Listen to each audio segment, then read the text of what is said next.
Side खबरों के लिए सब्सक्राइब करें फ्लेम मीडिया और उसके बाद बेल आइकन को प्रेस करें ताकि सबसे पहले आपको मिले एक्सक्लूसिव खबरें।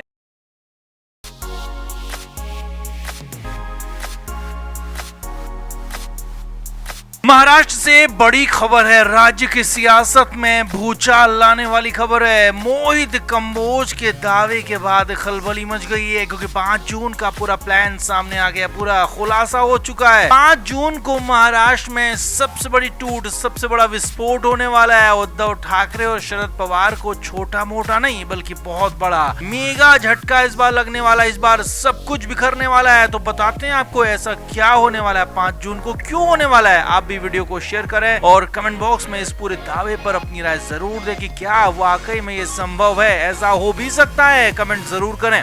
तो मुंबई की सियासत में, महाराष्ट्र की सियासत में एक बार फिर बड़ा वाला खेला होने वाला है। और ये हम नहीं कह रहे हैं बल्कि ये दावा किया है बीजेपी के नेता मोहित कंबोज ने, क्योंकि बड़ा बवाल उनके दावे के बाद हो गया। बहुत बड़ा खुलासा उन्होंने कर दिया है। इस दावे ने उद्धव ठाकरे, शरद पवार की भी टेंशन बहुत ज्यादा बढ़ा दी है। बीजेपी नेता मोहित कंबोज ने दावा किया कि 5 जून को उद्धव ठाकरे की पार्टी में छोटी मोटी नहीं बल्कि बहुत बड़ी टूट होने वाली है। शरद पवार की पार्टी में बहुत बड़ा विस्फोट होने वाला है। इनके नेता, कार्यकर्ता, यहाँ तक कि विधायक और सांसद भी दूसरी पार्टी में चले जाएंगे, या कहें कि दूसरे ग्रुप में चले जाएंगे। शिंदे गुट और अजीत पवार गुट में वो लोग चले जाएंगे और इसकी तैयारी वहाँ होने भी लगी है। मोहित कंबोज ने आगे कहा कि वैसे तो 4 जून का इनका कोई भी नेता सांसद का चुनाव नहीं जीतने वाला है, लेकिन अगर कोई जीत भी जाता है तो अगले दिन यानी कि 5 जून को ही वो पाला बदल लेगा, दूसरे ग्रुप में चला जाएगा और 5 जून के बाद इनकी पार्टियों में सिर्फ 3 लोग बचेंगे। ये एक और बड़ा दावा है। मोहित कंबोज ने कहा कि सिर्फ उद्धव ठाकरे, शरद पवार और इनके साथ तीसरे नेता के रूप में संजय राउत होंगे और बाकी इनके पास कोई भी नहीं होगा, न कार्यकर्ता न ही नेता। कोई जमीनी स्तर का नेता नहीं होगा, कोई कार्यकर्ता नहीं होगा और एक तरह से पूरी की पूरी पार्टी दूसरे ग्रुप में चली जाएगी और इसकी उल्टी गिनती शुरू हो गई है। मोहित कंबोज ने आगे दावा किया कि शिंदे गुट, अजीत गुट में इसे लेकर प्लानिंग भी बन चुकी है। नेता और कार्यकर्ता आएंगे तो उनको क्या काम दिया जाएगा, क्या नाम दिया जाएगा, क्या पद दिया जाएगा, इसके लिए भी पूरी तैयारी हो चुकी है। पूरा तय किया जा चुका, कंफर्म किया जा चुका है। लिहाजा तय माना जा रहा है कि 5 जून को महाराष्ट्र में बहुत बड़ा वाला बवाल हो सकता है। वहीं इससे पहले प्रधानमंत्री मोदी भी दावा कर चुके हैं कि 4 जून के नतीजों के बाद शिवसेना यूबीटी और शरद पवार की एनसीपी का कांग्रेस में विलय हो जाएगा। हालांकि ये जरूर चुनावी बात हो सकती है क्योंकि उद्धव ठाकरे ने इसका जवाब दिया है। उद्धव ठाकरे ने कहा कि हम 30 सालों तक बीजेपी के साथ रहे लेकिन बीजेपी में विलय तो कभी नहीं हुआ। लेकिन हाँ, मोहित कंबोज की बातों में, मोहित कंबोज के दावों में जरूर दम लगता है कि अगर चुनाव में अच्छा प्रदर्शन नहीं कर पाती है शिवसेना यूबीटी और शरद पवार की पार्टी तो फिर उनकी पार्टी के अंदर, उनके नेताओं में, कार्यकर्ताओं में उनका दम फूलना, दम टूटना तय नजर आता है और उनकी पार्टी टूटना तय नजर आता है अगर अच्छा प्रदर्शन नहीं किया तो आपका क्या इस पर कहना है? इस पूरे मामले पर सियासत हो रही है, आप कमेंट बॉक्स में जरूर बताएं। वीडियो को शेयर भी करें।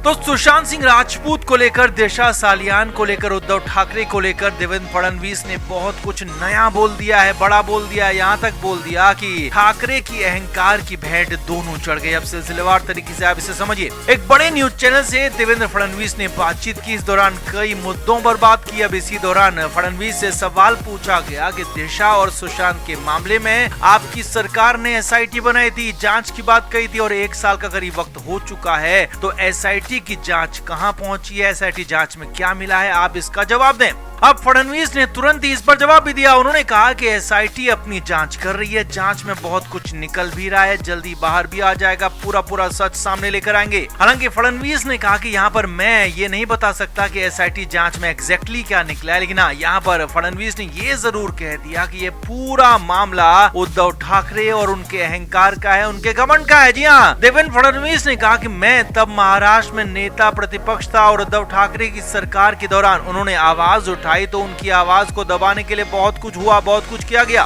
फडणवीस ने कहा कि उनके पीछे पुलिस के बड़े अधिकारी लगाए गए और इससे भी बड़ी बात, उनकी आवाज को दबाने की एक बार नहीं बार कोशिश हुई और जब वो सुशांत और दिशा के मामले को उठाया तो तब मुझ पर हमले किए गए, मुझे चुप कराने की कोशिश की गई, शाम दाम दंड भेद हर तरीके से मुझ पर हमले की गई और ये कोशिश की गई कि मैं दिशा का मामला उठा ना पाऊं, सुशांत का मामला उठा ना पाऊं। फडणवीस ने आगे कहा कि उद्धव ठाकरे ऐसा क्यों चाहते हैं कि दिशा, सालियान कल्याण और सुशांत मामले की जांच हो ही ना, कोई इसकी बात ही ना करे, कोई इस पर कुछ ना बोले। और सबसे बड़ी बात, उद्धव ठाकरे ने पहले दिन से इस पूरे मामले को स्क्रैप करने की कोशिश की। इस मामले पर कोई बात वो नहीं करना चाहते, ये भी बड़ा दावा किया। फडणवीस ने कहा कि ऐसा क्यों किया गया, इसकी वजह मैं बताता हूँ। फडणवीस ने कहा कि उद्धव ठाकरे डबल फेस्ड इंसान है, जो दिखते हैं जैसे दिखते हैं वैसे बिल्कुल भी नहीं है, बल्कि घमंड और अहंकार में डूबे हुए हैं। एक चेहरा उनका सामने दिखता है, जबकि जो चेहरा नहीं दिखता वो पूरी तरह से गले तक अहंकार में डूबे हुए हैं। यही नहीं, फडणवीस ने कहा कि इसी घमंड के चलते सुशांत और दिशा की भी बलि चढ़ गई और उनके केस की भी बलि चढ़ गई, क्योंकि उद्धव ठाकरे ने इसे पर्सनल मामला बना लिया था। पर्सनल जब कोई मुख्यमंत्री अपना बना ले किसी मामले को,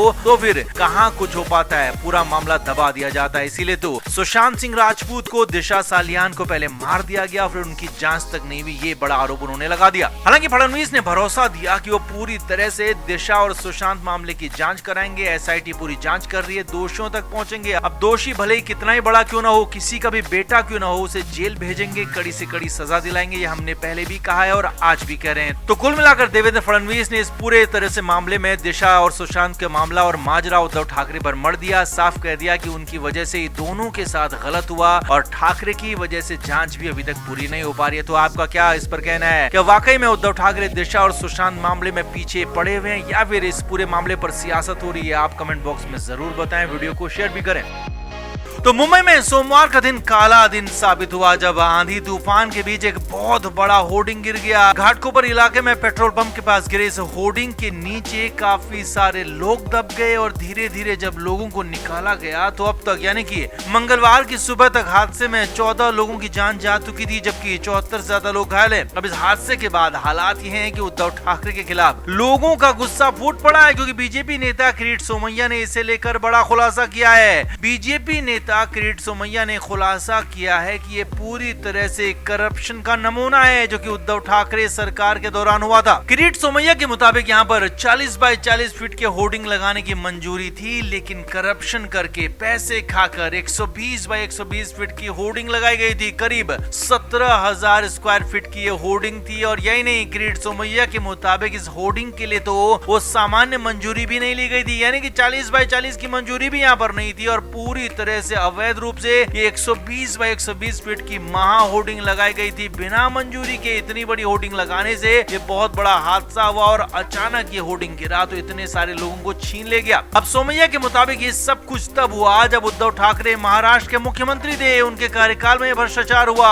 उनके ही कार्यकाल में पैसे लेकर खूब गलत काम किए गए, ये बड़ा दावा किरीट सोमैया की तरफ से किया गया। आगे देखिए, किरीट सोमैया ने यह भी खुलासा किया कि करीब 10 पेड़ इस होर्डिंग के सामने आ रहे थे, तो वो पेड़ सूख जाएं, सामने से हट जाएं, रास्ते से हट जाएं, इसके लिए पेड़ों की जड़ों में केमिकल डाल दिया गया और एक तरह से पेड़ों को जहर दे दिया गया और धीरे धीरे वो पेड़ सूखने लगे। और अब आंधी आई तो सामने पेड़ भी नहीं थे जो कि होर्डिंग को बचा पाते, और ये पूरा का पूरा होर्डिंग गिर पड़ा। बेकसूर लोगों की इसमें जान चली गई। इस खुलासे के बाद उद्धव ठाकरे भी बैकफुट में आ गए हैं। खबर है कि उद्धव ठाकरे का लोगों के बीच जाने का प्लान था, वहां पर पहुंचने का प्लान था, लेकिन उद्धव ठाकरे का निकलना ही मुश्किल हो गया। जी हाँ, खबर है कि उद्धव ठाकरे हादसे की जगह पर जाना चाहते थे, लेकिन लोगों का गुस्सा देखते हुए, नारेबाजी देखते हुए वापस लौट आए, क्योंकि उनके खिलाफ गुस्सा लगातार बढ़ता ही जा रहा है। क्योंकि बड़ा खुलासा यही हुआ है कि उनके ही कार्यकाल में भ्रष्टाचार की चरम सीमाएं पार हो गई और किरीट सोमैया ने यह आरोप लगाया है कि उनके ही कार्यकाल में गलत तरीके से पैसे लेकर इस तरह के कई सारे होर्डिंग्स लगाए गए और उन सब पर अब एक साथ एक्शन होगा। तो कुल मिलाकर महाराष्ट्र में चुनाव के बीच, वोटिंग के बीच बड़ा हादसा और इस हादसे ने यहाँ की राजनीति को बदल कर रख दिया। और खासतौर पर किरीट सोमैया के आरोपों के बाद उद्धव ठाकरे पूरी तरह से बैकफुट पर हैं, कुछ भी बोलने से पहले सोचने लगे हैं। तो आपका इस पूरे मामले पर क्या कहना है? क्या वाकई में उद्धव ठाकरे इस होर्डिंग के गिरने के लिए जिम्मेदार हैं, या फिर वर्तमान सरकार को भी इसमें जिम्मेदार ठहराया जाना चाहिए? आप क्या मानते हैं? कमेंट करके जरूर बताएं, वीडियो को शेयर भी करें।